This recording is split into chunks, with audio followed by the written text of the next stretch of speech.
The Utah Jazz are a more confident and improved basketball team since coming back from this road trip. But that does not mean that easy days are ahead. It's all coming up next on Locked on Jazz.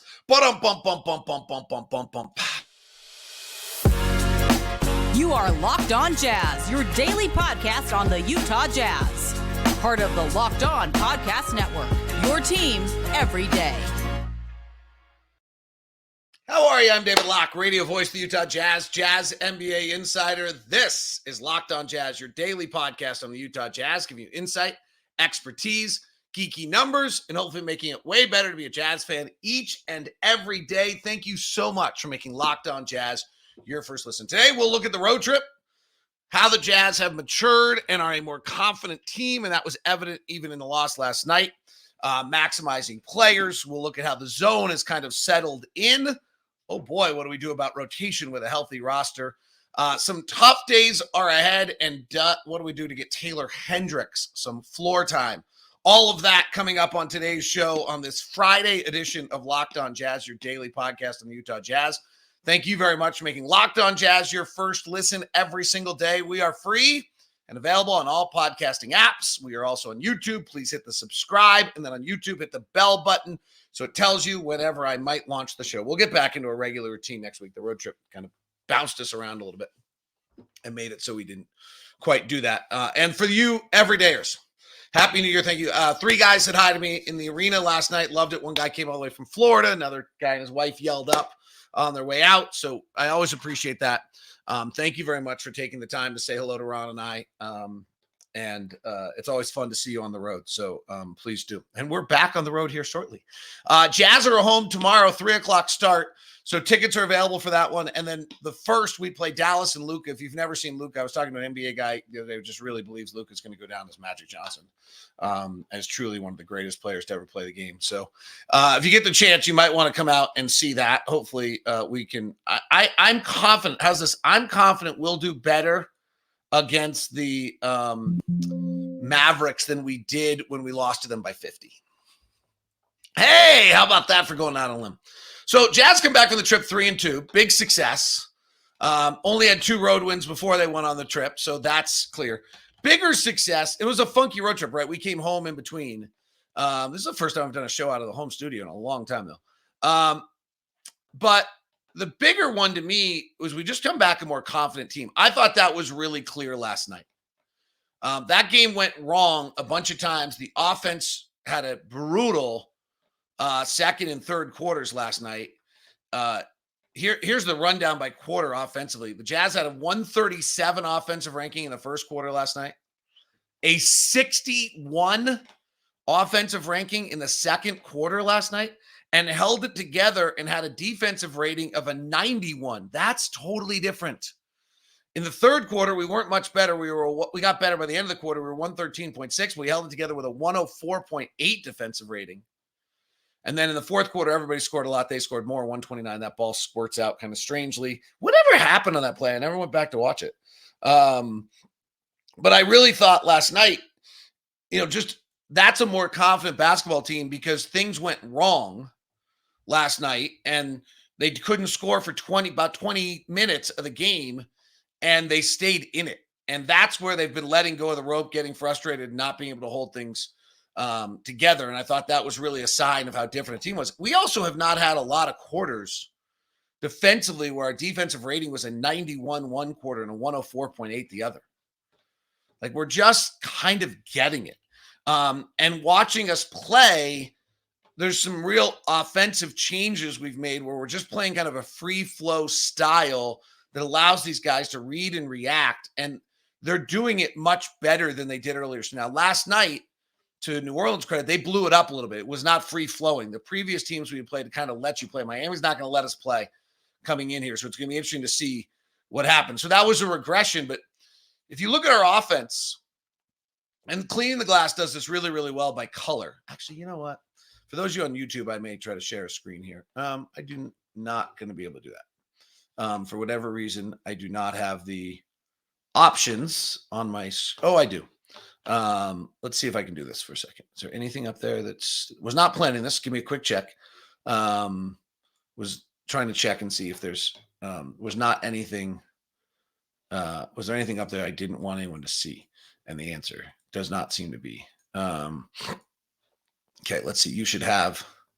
So this is clean. For those of you on YouTube, on audio, I think I can do a good enough job.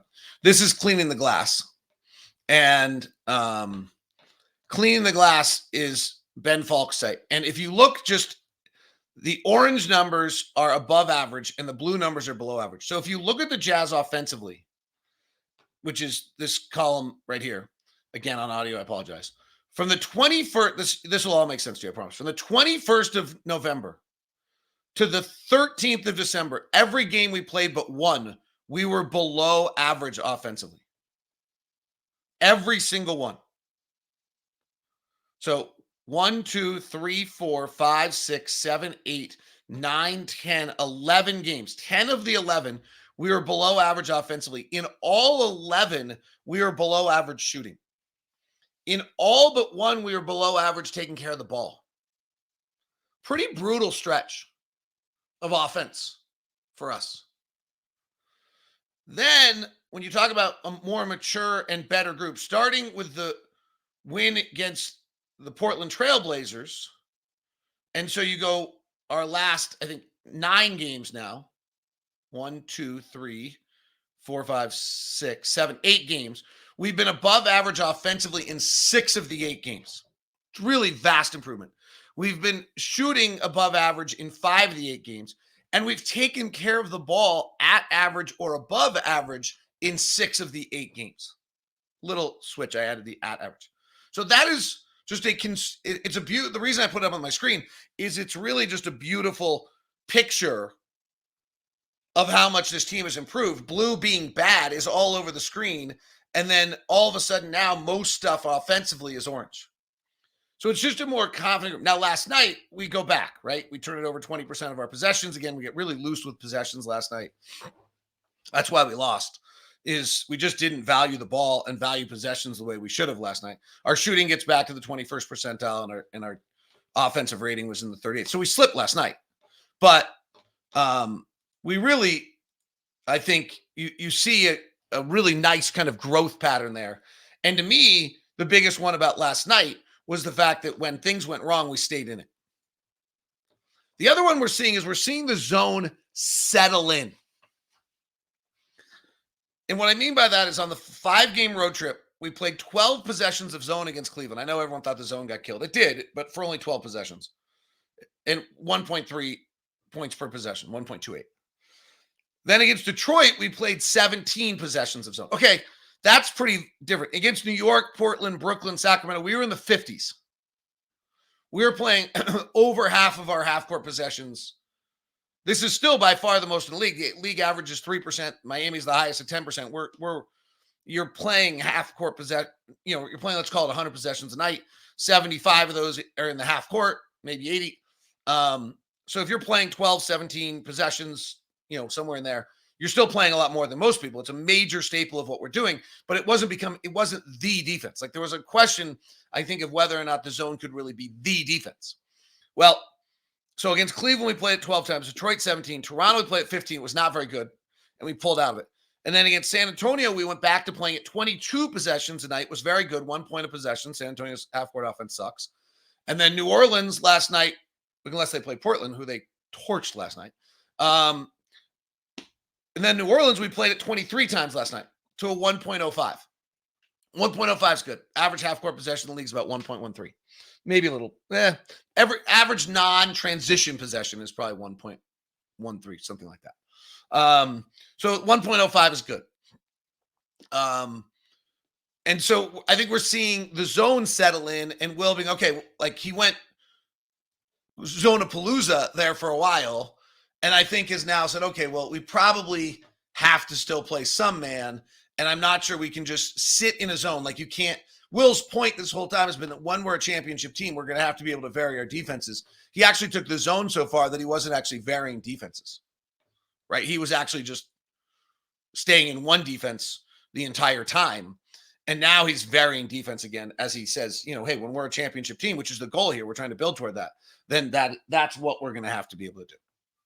So I think we're just seeing a different team, a more confident team. an improved offensive team, and we're seeing an improved understanding of who they are defensively. There are tough days ahead still, and we'll touch on that as we continue. We're just getting started. It is Locked On Jazz, your daily podcast on the Utah Jazz. Thank you very much for tuning in. Greatly appreciate you. Happy New Year. And hope to see you out at the arena one of the next 2 nights. Today's edition of Locked On Jazz is brought to you by Murdoch Hyundai, located at 4646 South State Street, also located in Logan and in Linden. The Murdochs have been in Utah for over 80 years. Hyundai has got an incredible lineup of cars, from the Ioniq 5 to the Ioniq 6. My wife took the Ioniq 5 to the airport. My daughter's playing golf tournament in Arizona, so they're down there. I was so bummed. I drove in on my Hyundai Santa Fe last night and was like, okay, well, I'm going to drive the Ioniq tomorrow, which I kind of love the Ioniq. And then I got home and it wasn't here. Sadly. But maybe that's the greatest sign when you own a car and you're excited to see it. 0% for 5 years and no payments for 90 days on the 2024 Tucson and the Santa Fe. And $5,000 off the award-winning 2024 Ioniq. Don't forget the Palisade, the ever so beautiful Palisade that's going on. Murdoch Hyundai. Great lineup of cars, and then obviously the unbelievable customer service. That is what defines who the Murdochs are in Utah. All taking place at Murdoch Hyundai. If you're going to head over there, feel free to email me first. Love to have you jump aboard and get that VIP treatment you deserve by being a Locked On listener. That's the best part about being a part of Locked On Everydayers, as we try to take care of you, and in this case, give you the VIP experience over at Murdoch Hyundai. So if you're going to head over to any of the Murdoch locations, please take a minute and email me first and let me know so that I can give you that VIP treatment you get from Murdoch Hyundai. Today's show is also brought to you by Prize Picks. Use the code LOCKEDONNBA for a first-time deposit match up to $100. PrizePicks.com/LockedOnNBA. Pick more or less on any of the fun lines that are out there for you on Prize Picks on player performance. And you take part in the largest daily fantasy sports platform in North America, because Prize Picks is daily fantasy sports made easy. Simple, easy. You can get your selections in no time. And with you pick 2 to 6 players who are either going to go more or less and watch the winnings roll in. Even offers reboot policy so that your entries stay even if a player is injured. You can do football, basketball combo games. It's all there at Prize Picks for you. It offers Apple Pay for quick and easy deposits into your account for this basketball season. And also so on Taco Tuesdays, Prize Picks discounts select player projections 25% or more. All get it done at prizepicks.com/LockedOnNBA. Use the code LockedOnNBA for your first deposit match. It's prizepicks.com/LockedOnNBA. Thank you very much for making Locked On Jazz your first listen of the day. I'm David Locke, radio voice of the Jazz, Jazz NBA Insider. We do this Monday through Friday. So glad to have you aboard. If you're looking for more Jazz content, Holly Rose sits down with Frank Layden on the Front Row podcast. Catch all of her shows. She's had Ryan, Will Hardy, and more. It's all up on Jazz Plus for you. Jazz Plus has all sorts of great content for you, taking it if you're a big-time Jazz fan, which you are here. I hope that Jazz Plus experience has been awesome for everyone. I know that people around it have worked really hard, and it's been great. We're kind of midway through the season. You can pick select games, too. So if you want to have a January 1st get-together with friends and watch Luka and Mavericks, you can just buy the January 1st game. It's kind of great. All right. We played 16 different 5-man lineups last night. Woo! Feels really high. I'd have to go check. I actually don't know that it's that high, but 16 different 5-man lineups last night. The starters played 14 minutes. This is why I've always believed you play your best 5 players as your starters. Now, last night we started Walker and John Collins together, which has generally not worked out this year. We did that for Everydayers earlier this week, yesterday's show, on all the lineup data and everything. But it did last night. The starters were +4. And I think there's some argument that we should give that a try again. Like, it was a mess the first time, and it looks clunky. But I do think we maybe should try it again before we totally disband doing it. It's had a hard time scoring. The turnovers feel like they're up. Last night, it just defended really well. The offense was okay. It was my vibe on it last night. So, I mean, the thing is, right now, is we're just trying to play so many different players. And I said this, I feel for Will because, frankly, the amount of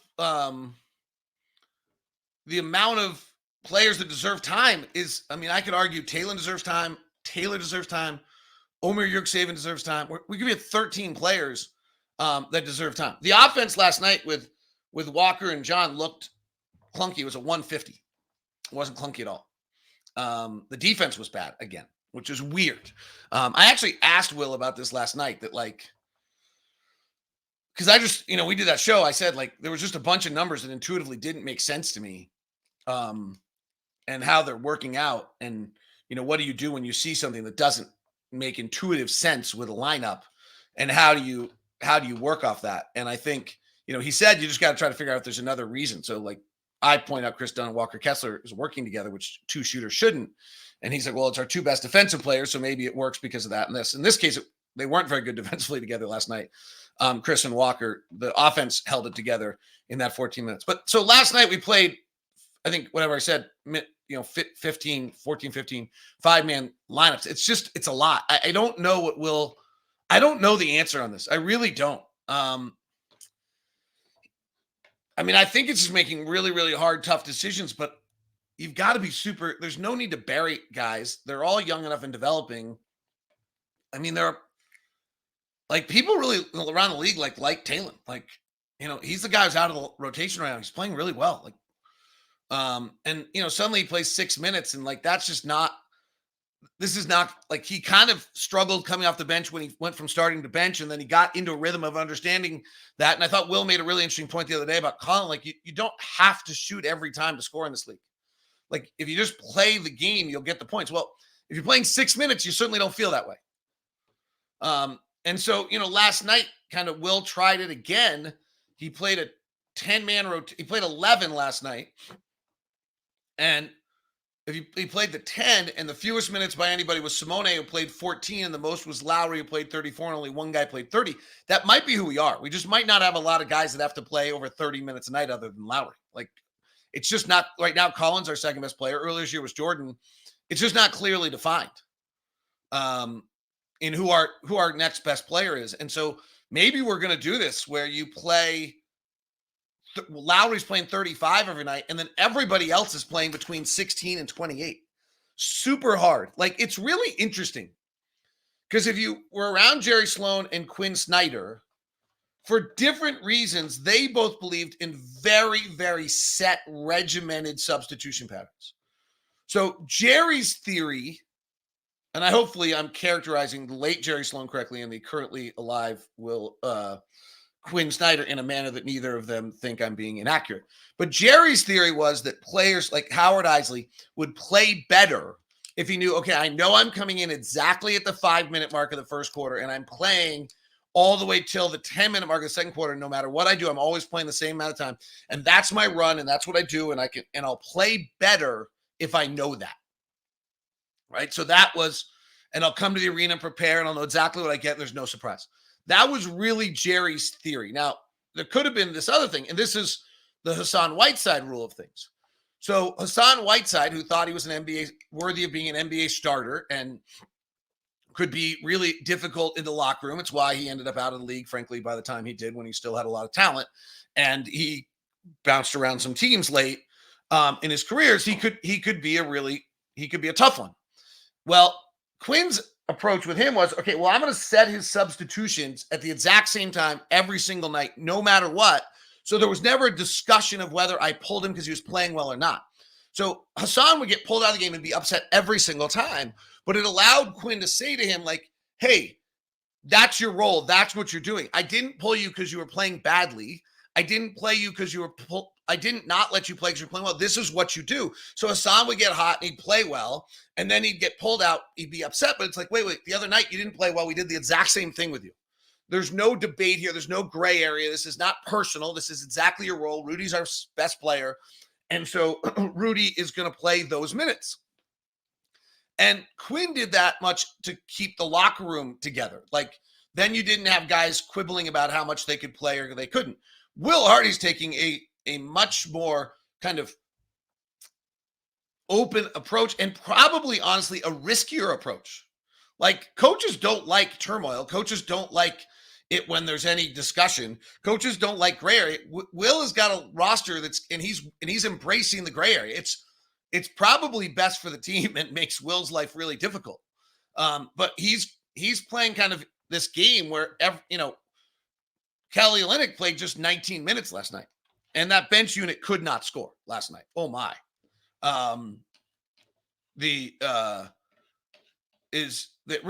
That's what kind of the story was last night, is that the bench unit couldn't score. And what I don't know, and I asked Ron this on Postcast, is like, if these guys are not used to playing together and they don't have that, and we're bounced different guys in starting lineups and all these things, does that actually night to night impact, or is basketball?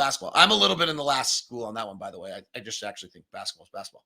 But like last night, our offensive rating when Kelly was on the floor was an 87. When Keontae was on the floor was an 89. When Jordan was on the floor was a 92. When Simone was on the floor was an 87. And Ochai 79. Like, we just didn't score with our bench unit. Our starters were all up in the 120s of scoring last night. And we really had a scuffle, and the bench didn't rebound. The offensive rebounding of the main group was half decent last night. But I think this is really going to be fascinating to see how this all plays out, and then how Will holds it together. He is definitely taking the riskier approach, but I don't think we did this before the year started, where we all sat down and built our rotations and we all came up with wildly different things. I don't think I could build a rotation right now where I would be able to look at Jordan Clarkson. Okay, here's your minutes. They're guaranteed. They're going to set like this and you're going to play. I mean, frankly, we go as Jordan goes right now still.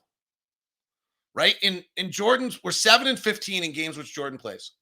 In wins, he's shooting 48% and 41% from three, with a true shooting percentage of 62%.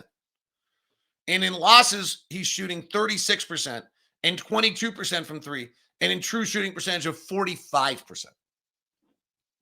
Like, that's a little bit of who we are. We got Lauri. We kind of know what he's going to be, and we just don't know entirely what anyone else is giving us every night. Credit to Collin Sexton. He's a lot closer to giving us the exact same thing every night than anyone else has been on this roster. And Talon, give credit to Talon. For 8 games prior to this little stretch, he actually was doing the same.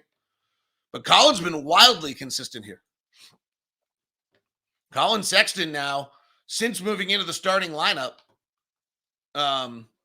is averaging, I think, 23 points a game and giving you about 23 points every single night on a very similar line. Like, since Collin started, he's taken 18, 17, 18, 17, 17, 18, 11, 10, and 17 shots a game. So Collin's giving you 17, 18 shots a game, and he's making between 8 and 10 of them every night. It's pretty great. Last night he had 26. He's had 26, 27, 28, 27, 20, 19, 16, 20, and 26. He's probably coming close so that you can pencil him in. And the 50% shooting from the field and 40% shooting from three and 88% from the line on 5 threes a game. It's pretty awesome at 40%.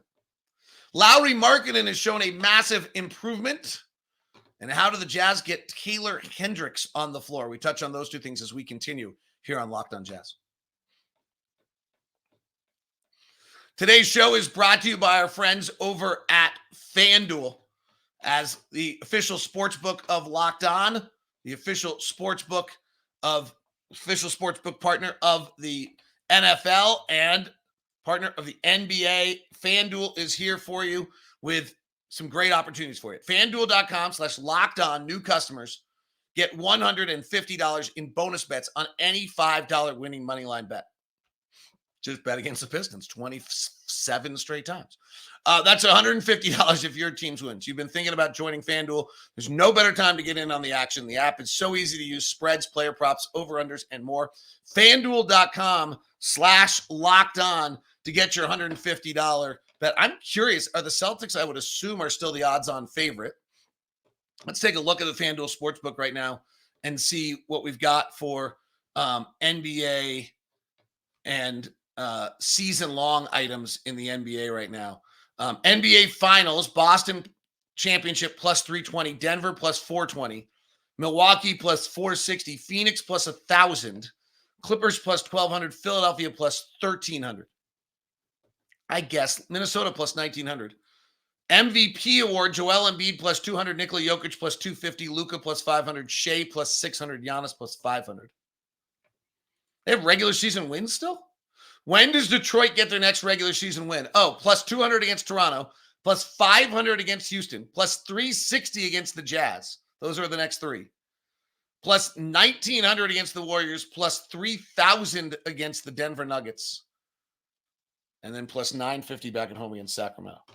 All right. All sorts of fun stuff, NBA specials, draft, things like that. When does LeBron score his 40,000th regular season point? It's a fun one they have going on right now. And all the awards as well. Rookie of the Year, Chet Holmgren leads Victor Wembanyama, and Rudy is running away with Defensive Player of the Year. And sixth man is Austin Reeves still. Mark Dagnall, Coach of the Year. All right, that is FanDuel.com/lockedon. Thanks so much for making Locked On Jazz your first listen. We, by the way, do have this fabulous new 24/7 sports channel, Locked On Sports Today. It's up on Amazon Fire. If you have Amazon Fire, Locked On is now up on Amazon Fire. We have not really revealed that. That's kind of a secret. That's my end of the year special treat for you to let you know that we are up on Amazon Fire now. So if you have a Fire Stick, go search Locked On in your programming. I'll have to do it again to know how to do it. I'm not entirely sure I have it figured out. Lauri Markkanen has 5 assists. Last 3 games, he has 4 assists, 1 assist, 5 assists, 2 assists, and 5 assists. This is a major step in Lauri's development. For Lauri to become the player that we want him to be, the Jazz need Lauri to create some opportunities for his teammates. And he was not doing that at all.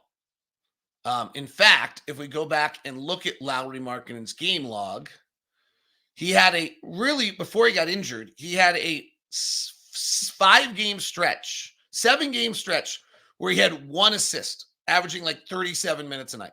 Okay, that's not good. He played 6 games, 36 minutes a night. He had 1 assist. Actually, 7 games, played 36 minutes a night.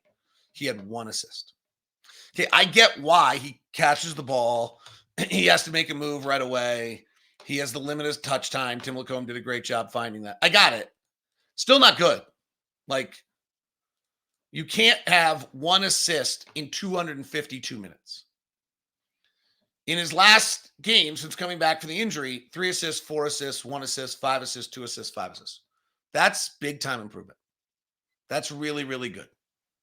So that's really important. All right, what are we doing to get Taylor Hendricks time? He's important. He's 9th pick of the draft. He's super important. My answer is he gets on a plane and he goes and joins the G League team tomorrow. And I think the G League time for him now would be incredible. He's played NBA minutes. He understands the NBA game. It's actually tactile to him. He's actually experienced. He's felt the speed. He understands what his opportunities are, how he's going to play. And I would suggest that he goes and gets on a plane today and joins the team in Stockton, California, and then joins them on the upcoming road trip to Cleveland. They then come home for one on January 4th before going back out on the road for another 3. So he played with the G League team till January 15th. He would get 5 road games, 1 home game, a bunch of time in there. From the 7th to the 14th, they don't play. So he could rejoin the team for the homestand on the 10th, 12th, and 13th against Denver, Toronto, and LA and Indiana, and then go back out. Sounds perfect to me. And let him play.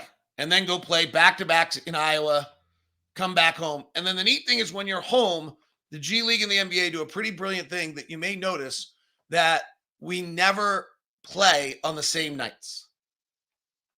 So that you can go play a G League game one night and an NBA game the next night. But if he's going to get time, I think that's how he's got to do it. And I think that time's important, and I think the minutes will be way more valuable to him than they were prior. Because now he's felt the NBA and he understands what the NBA is, and I think you'll see him play the G League minutes with a better understanding of what's important. And this is exactly why you have the G League. I've talked about this on the radio a lot. Rick Sun used to talk about GM in the NBA that there's 800-minute rookies. There's, I think, 1,400 minutes, 2,200-minute rookies. And then eventually you want to be a 3,200-minute player. I actually think his numbers were 800, 1,600, and 2,400. And that's your progression. You're going to go from an 800-minute player to a 1,600-minute player to a 2,400-minute player in the NBA. Most guys. And then some guys can get to go above that.